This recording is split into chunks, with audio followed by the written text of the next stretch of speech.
Hi, my name is Kiran. I'm here at Vplant Specialty Clinic, Mumbai. I started losing my hair almost at the age of 27-28, and within a year or two, I experienced significant hair loss and I found myself in verge of getting bald. One of my friends who was also completely bald once met me after a long time, and I was completely shocked to see his hair transformation. And when I asked, he referred me to the Vplant where he got the treatment. And as my friend referred, when I came to Vplant, doctor told me about modified hair implantation method and its benefits.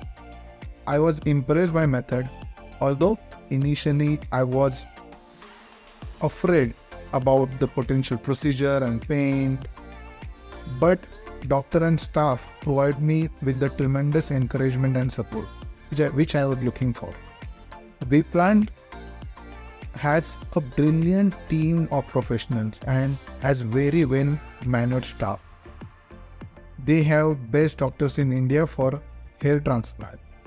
Just go for it if you are facing baldness issue, and you can see I will come back with my hair transformation result after 7 to 8 months for sure.